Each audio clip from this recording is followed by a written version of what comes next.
Assalamualaikum warahmatullahi wabarakatuh. Saya Idina Damia binti Hashimi ingin membentangkan tentang Palestin dan Malaysia. Kita semua mengetahui tentang apa yang sedang berlaku di Palestin, apa yang sedang mereka memperjuangkan dan apa yang telah mereka korbankan demi menjaga tanah suci Palestin dan Masjid Al-Aqsa. Rakyat Palestin ini telah mewakili kita semua sebagai umat Islam dalam berkorban untuk menjaga Masjid Al-Aqsa dari Israel yang ingin merampasnya. Sepatutnya, bukan rakyat Palestin sahaja yang perlu berkorban untuk menjaga Masjid Al-Aqsa. Malah, semua umat Islam perlu bersatu padu untuk menjaganya. Namun, di manakah umat Islam yang lain? Di manakah umat Arab yang lain? Mereka yang terkenal dengan agama Islam sejak dahulu lagi, di manakah mereka semua? Mengapa mereka tidak menolong Palestin? Sebaik-baiknya, tanyalah pada negara kita, iaitu Malaysia. Malaysia juga merupakan negara Islam yang dikenali oleh dunia. Jadi apakah yang dilakukan oleh Malaysia untuk membantu umat Islam di sana? Marilah kita lihat video ini sehingga habis. Antara penyataan masalah yang kita boleh lihat di sini ialah apakah tindakan yang dilakukan oleh Malaysia? Tindakan yang telah dilakukan oleh Malaysia ialah mereka telah mengadakan perbincangan di Dewan Rakyat tentang isu keganasan yang berlaku di Palestin. Rakyat Malaysia sangat membenci akan keganasan yang telah dilakukan oleh Israel terhadap rakyat Palestin. Kita di sini juga dapat merasai penderitaan yang telah mereka rasakan, iaitu peperangan, pembunuhan, pembunuhan, kehilangan orang tersayang dan juga perlu tahan lapar dan dahaga. Kita dapat melihat dengan lebih jelas kekejaman Palestin ini apabila mereka menggunakan organ-organ rakyat Palestin yang telah mereka bunuh untuk merawat tentera-tentera mereka. Mereka juga menjual organ-organ rakyat Palestin ini tanpa pengetahuan orang-orang Palestin. Oleh itu, apakah sebenarnya tindakan Malaysia? Mengapa mereka tidak menghantar bantuan ketenteraan kepada Palestin? Sebenarnya, Malaysia telah bercadang untuk menghantar tentera ke Palestin, namun perbincangan itu ditolak. Hal ini kerana Malaysia terikat dengan Perjanjian 6. 6 ialah pergerakan negara-negara berkecuali di mana kita telah dilindungi hak daripada dijajah. Jika kita mula menghantar bantuan ketenteraan atau senjata, perlindungan 6 tersebut secara tidak langsung akan terbatal. Hal ini akan memberisiko terhadap Malaysia. Jika ada negara lain menyerang Malaysia, kita tidak berpeluang mendapat bantuan ketenteraan dari negara-negara di bawah 6. Oleh itu, saya serahkan kepada rakan sekumpulan saya yang seterusnya. Terima kasih. Faktor-faktor permasalahan. Faktor berlakunya peperangan antara Palestin dan Israel. Yang pertama, asas sejarah dan kebudayaan. Baitul Maqdis ni dia mempunyai kepentingan sejarah yang mendalam dalam budaya dan agama Yahudi. Ia adalah tempat terletaknya dua kuil kuno Yahudi yang penting, iaitu kuil pertama dan kuil kedua. Jadi tempat-tempat tersebut mempunyai nilai simbolik yang tinggi dalam sejarah kepercayaan mereka. Mereka menghubungkan diri mereka secara emosional dan spiritual dengan Baitul Maqdis. Yang kedua, tanah yang dijanjikan. Yahudi memandang Baitul Maqdis ni sebahagian daripada tanah yang dijanjikan kepada nenek moyang mereka oleh Tuhan dalam Alkitab, khususnya dalam bahagian Perjanjian Lama. Mereka percaya bahawa hak mereka untuk memiliki tanah ini adalah suatu janji Tuhan kepada mereka, dan ini menjadi sebahagian daripada identiti dan kepercayaan mereka sendiri. Yang ketiga, kepentingan agama dan ibadah. Baitul Maqdis mengandungi beberapa tempat suci dalam agama Yahudi, termasuklah Western Wall yang masih boleh diakses oleh orang Yahudi. Orang Yahudi ni anggap Baitul Maqdis ni sebagai tempat ibadah dan doa yang penting. Jadi mereka nak mempunyai akses dan kawalan ke atas tempat-tempat tersebut untuk melaksanakan ibadah agama mereka. Yang keempat, keyakinan mengenai Mesiah. Sebahagian daripada kepercayaan orang Israel ini adalah keyakinan bahawa Mesias akan datang dan memimpin mereka dari Baitul Maqdis. Mereka juga melihat kedatangan Mesias sebagai satu peristiwa penting dalam masa depan dan memerlukan kawalan ke atas Baitul Maqdis untuk memenuhi keyakinan ini. Yang kelima, bendera dan simbolisme.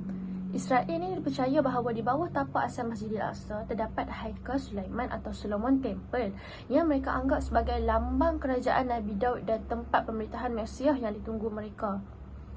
Yang keenam, tujuan global. Israel ini mempunyai cita-cita yang sangat tinggi untuk memimpin dan menguasai dunia dan mereka berusaha untuk mencapainya. Peperangan yang berlaku antara Israel dan Palestin memberikan beberapa kesan kepada Malaysia. Kesan yang pertama ialah dari segi ekonomi yang akan menjejaskan ekonomi Malaysia.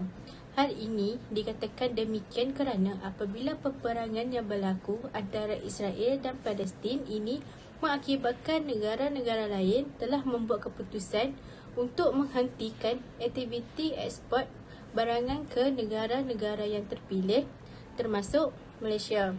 Hal ini sebagai salah satu cara untuk menunjukkan bahawa peperangan yang dicetuskan oleh Israel ke atas Palestin ini tidak wajar dilakukan. Apabila aktiviti ekspor tidak dilakukan, maka ekonomi Malaysia akan terkesan kerana proses pengaliran mata wang tidak berlaku dalam aktiviti pelaburan. Kesan yang kedua ialah dari segi nilai murni. Peperangan yang berlaku antara Israel dan Palestin ini membolehkan nilai murni dapat diterapkan dalam kalangan rakyat Malaysia. Hal ini kerana peperangan tersebut membolehkan sikap prihatin terhadap saudara sesama Islam dapat diterapkan dalam diri rakyat Malaysia. Selain itu, atas dasar kasihani terhadap nasib rakyat Palestin, rakyat Malaysia turut mengadakan solidariti untuk menunjukkan tanda tidak setuju terhadap kejahatan yang telah dilakukan oleh Israel. Ini bermakna rakyat Malaysia merupakan rakyat yang mempunyai sifat nilai murni yang tinggi. Kesan yang ketiga ialah dari segi pendidikan. Kesan dari segi pendidikan ini dikatakan kesan yang agak baik.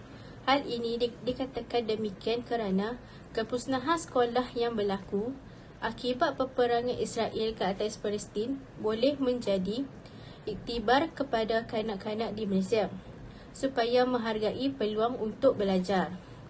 Selain itu, kanak-kanak akan lebih gigih untuk belajar serta menuntut ilmu di sekolah. Hal ini disebabkan kanak-kanak di Palestin tiada peluang untuk belajar kerana sekolah-sekolah yang dibina telah musnah akibat letupan bom. Penyelesaian masalah. Yang pertama, melakukan solidariti. Solidariti ini ialah kesepakatan, kerjasama, persaudaraan dan saling menyokong. Seperti yang kita nampak sekarang, rakyat Malaysia bersepakat dan bersama-sama menunjukkan sokongan terhadap penduduk Palestin. Contohnya seperti rakyat Malaysia melakukan perhimpunan secara aman untuk menunjukkan solidariti terhadap saudara-saudara kita di Palestin. Yang kedua, boikot barangan yang menyokong Israel. Seperti mana yang kita tahu, banyak produk atau syarikat besar dari Israel yang menyalurkan bantuan secara terang-terangan kepada Israel di mana duit tersebut secara tidak langsung membantu Israel membiayai perbelanjaan besar untuk menyerang Palestin. Boikot yang berterusan dapat memberi kesan ekonomi yang ketara kepada Israel.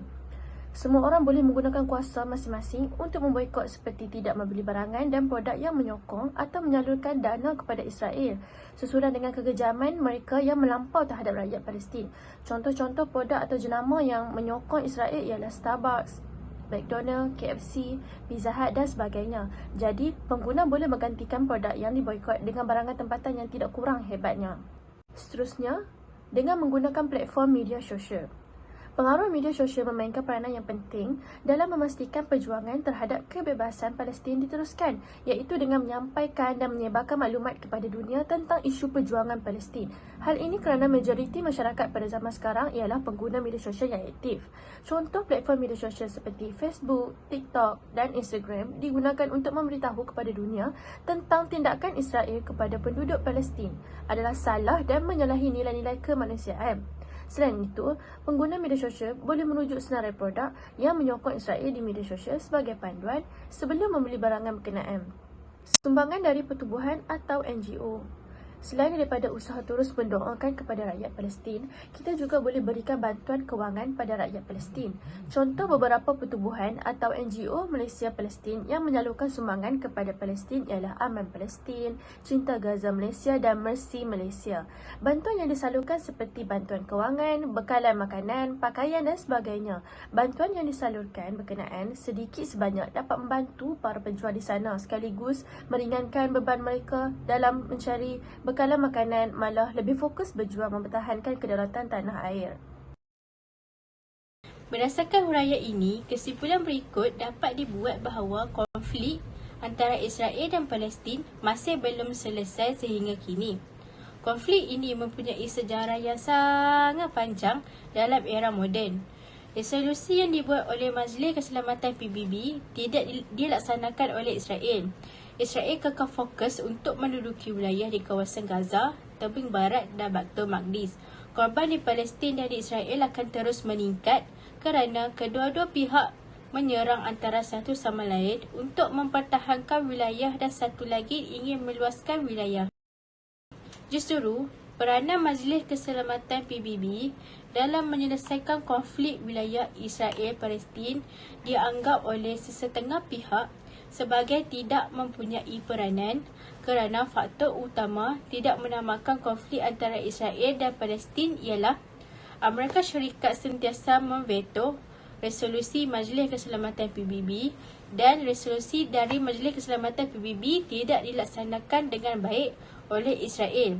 Dan lama-kelamaan, resolusi yang telah dibuat seakan hilang dan dilupakan sehinggakan rakyat Palestin masih menjadi mangsa serangan yang dilakukan oleh Israel. جينا نعيدكم بالعيد